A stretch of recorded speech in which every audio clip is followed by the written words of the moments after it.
झाली होळी? सर्वांनी सेलिब्रेट केली? कशी सेलिब्रेट केली रे? सांगा ना, कशी केली? छान. छान म्हणजे काय केलं तुम्ही होळीला?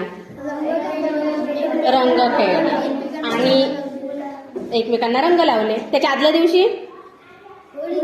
होळी जाळली. अच्छा, तुम्हाला माहिती आहे का होळी का बरं सेलिब्रेट केल्या जाते? नाही माहित? म्हणजे फक्त तुम्ही सेलिब्रेट करता, पण का बरं केल्या जाते माहित नाही, हो ना? बघा, होळी म्हणजेच काय? वाईटावर चांगल्याचा विजय दर्शवण्यासाठी होळी सेलिब्रेट केल्या जाते.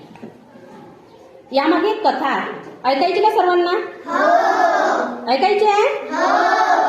एक राजा हिरण्यकश्यपू होता. तो स्वतःला देव समजत होता आणि लोकांनाही सांगत होता की मला, म्हणजे त्याचीही अपेक्षा होती की लोकांनीही त्याला देव समजावं, मानावं.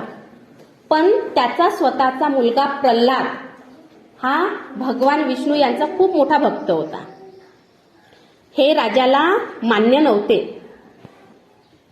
मग तो काय करतो, त्याची बहीण होलिका, राजा हिरण्यकश्यपूची बहीण होलिका, हिला प्रल्हादला मारण्यासाठी सांगतो. त्यावेळेस होलिकेला असं वरदान होतं की ते आगीमध्ये बसून असेल, उभी जरी असेल तरी तिला आग लागणार नाही, असं तिला काय होतं? असं तिला वरदान होतं. मग तिने काय केलं, प्रल्हादला मांडीवर घेऊन अग्नीत बसली. पण देवाच्या कृपेनं प्रल्हाद वाचला आणि होलिका जळून गेली आणि त्या दिवशीपासून होलिका दहन केल्या जाते. म्हणजे वाईटावर चांगल्याचा विजय. कळलं का? बरोबर. आपण होळी जाळतो की नाही त्या दिवशी? समजलं आता होळी का सेलिब्रेट केल्या जाते?